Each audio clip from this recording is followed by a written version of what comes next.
Hey guys, welcome back to JJL Collectibles with Jason and Jackie. If you haven't already, please hit that subscribe button and turn on your post notifications so you don't miss a video of ours. What are we doing today? Love in the Wasteland. So Oh. we're reviewing Once Upon a Time at the End of the World by the amazing Jason Aaron. Mm-hmm. The art is by Alexandre Tefenki. Mm-hmm. And the covers are actually by Mike Del Mundo, all the main covers, but there's a lot of dope covers. But you remember Mike Del Mundo? I do. Really dope dude at New York Comic Con. Yeah. So we'll make this short and simple. Obviously, it's at issue number 4 right now. So far, I read the first 3 issues, and we're introduced to pretty much like an apocalyptic wasteland where, it's like no man's land. And Ezzy or Esmeralda is traveling, and she's pretty much like a real serious female. Like, she's killing stuff. She's making socks out of rat skin. She's eating whatever she can forage and find out whatever. And we're introduced to her fighting like this swamp octopus thing.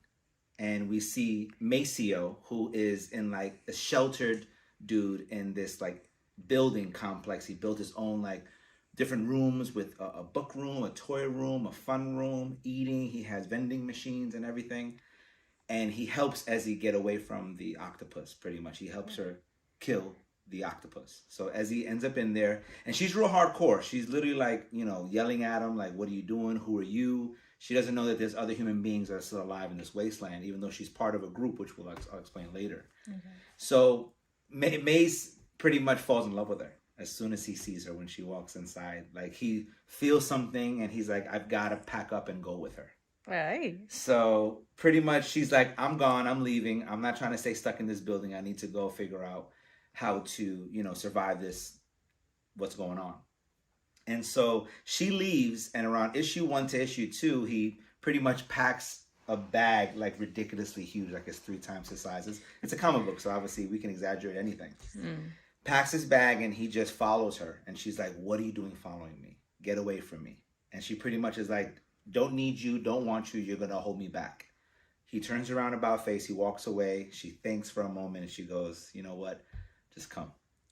So it's pretty cool. Again, it's like love in this apocalyptic wasteland. Yeah. Some people would say it's like a young adult book. It's good for teenagers, to read. It's pretty dope. It obviously deals with themes of love, apocalyptic, no man's land. And so issue 2, they're kind of going through, what's going on, and you're starting to learn what you see. Like, there's dead bodies obviously all over the place. Rats are all over the place, kind of just like, killing and eating stuff. And you're just starting to realize things, which is kind of dope. I actually wanted to talk about this one point where, she's getting sick of him because he's kind of, again, a sheltered guy versus this woman who's just been killing it in the wilderness.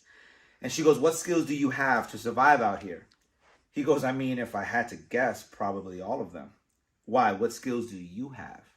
And she goes, hunting, skinning, eating without puking, making socks from rat organs, starting fires with wet garbage, putting out fires, noodling, wound sewing, orienteering in high smog, foraging, poison mushroom recognition, sleeping with eyes open, insect-based smoothie preparation, dog care, snake wrangling, fishing, bird study, not dying, not dying, not dying, not speaking, not feeling, not killing oneself each night, not tying. And he's like, whoa. Okay. So that's what she's about. And she's actually part of this group called the Wasteland Rangers. And they're actually searching for her because she kind of went off the off-beaten path to kind of figure things out on her own.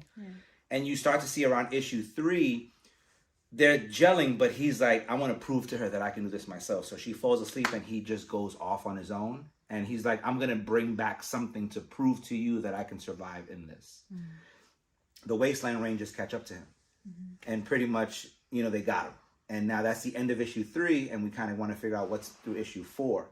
The other really dope thing about this book is that you do go into scenes in the very, very far future where Mace is an old man, and he literally has like a gun for a finger. And there's like these creatures that are like trying to get information from him. They want to kill him. They have him tied up.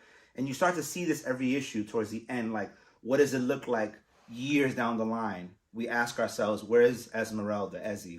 What is Mace doing? How did he end up having all this technology at his disposal? And he's like a genius. And obviously we found that out when we first met him because he has that whole building full of things. So Again, Once Upon a Time at the End of the World. I have a lot of CGCs of it. It's again up to issue 4. It's just a really dope, futuristic, apocalyptic, like what's going on, and then there's love between these two people that are complete polar opposites. Jason Aaron did his thing. If you enjoyed this video, please give us a big thumbs up, comment down below, and share the video. Peace, guys.